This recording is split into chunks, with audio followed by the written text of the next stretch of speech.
আজকে যদি মনে করেন আমার হাজবেন্ড ভালো থাকতো, রাস্তায় নামতে দিত না সন্তান নিয়ে, তাহলে তো মনে করেন আপনার সামনে খারে আমার এতটি কথা কওয়া লাগতো না। এই কারণে পানি আইতেছে সহিয়া না। এই পর্যন্ত সার গরুর গোশত হলো একদিনও খাই নাই। ওই যে মনে করেন কুরবানি যায় মানুষের বাসায় বাসায় যাই, মাংস উড়াই ওডি খাই।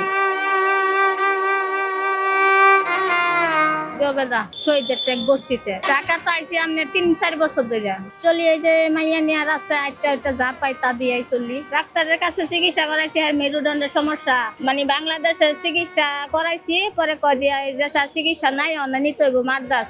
মাদ্রাস আমরা নিব কিভাবে? আমার কাছে তো কোনো টাকা পয়সা নাই, আমরা দিন মজুরি মানুষ, দিন কাজ করি দিন ভাত খাই।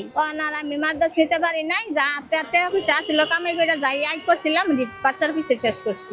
শেষ করে মাইয়া নিয়ে রাস্তায় যা পাই তাই দিয়ে সংসার চালাই। 500-600। হ্যাঁ, আমার হাজবেন্ড অসুস্থ হওয়ার কারণেই আমি রাস্তায় নামছি, নাহলে কিন্তু আমি বাচ্চা নিয়ে রাস্তায় নামতাম। এখন যদি আমার কেউ একটু সহযোগিতা করে আমার বাচ্চাটা নিয়ে চলবার মতো তৌফিক দেয় বা একটা কোনো ব্যবসা বাণিজ্য ধরে, তাহলে আমি মাইয়াটা নিয়ে রাস্তায় নামবো না। এখন খারাপ লাগে না, খারাপ লাগলো তো করবার কিছু নাই। কারণ তো আমার এটা দিয়ে পেটটা চালা লাগবো, তো পেটে তো মানে না যে খারাপ ভালো মন্দ, পেটে তো দিতে হইব। মাইয়ার আগে কিছুদিন চিকিৎসা করাইছি, না চিকিৎসা টের ব্যাপারে চিকিৎসা করাইতে পারি। এটা কষ্ট তো লাগে, অনেক কষ্ট লাগলেও তো স্যার আমার এটা করার কিছু না। আমার ছেলে নাই, আমার 2টা মেয়ে, আমার হাজবেন্ড অসুস্থ, আমি বাচ্চারা রেখা তো কোনো বাসা বাড়ি কাজও করতে পারি না, কার কাছে রেখা যাবো? বিশ্বাস যদি না করেন তাহলে আমার বাসায় নিয়ে না, মাইয়ার ট্রিটমেন্টের কাগজ আছে, আমার স্বামীরও ট্রিটমেন্টের কাগজ আছে। 10 জনের কাছে চাই, 2 জনে দেয়, 5 জনে অনেক রকমের কথা কয়। আমার স্বামী হয়েছে শ্বাসকষ্টের রুগী, তো কোনো বাড়ি বোঝা কাজও করতে পারে না। আমি হতে বাচ্চা রেখে আমি কোনো বাসা বাড়ি কাজ করতে পারি না।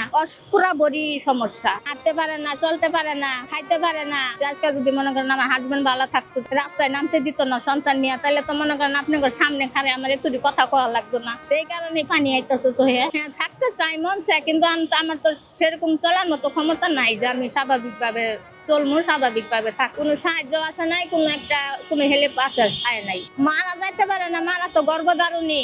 অন্ত মনে করেন বাপেরা তো আর গর্ভধারণী না। বাপেরা মনে করেন একটা সংসার ভালো লাগলো না, আরেকটা সংসার করে আরেকটা সংসার ফালে থুয়ে গেল, মারা তো তা পারে না। মা তো মাই।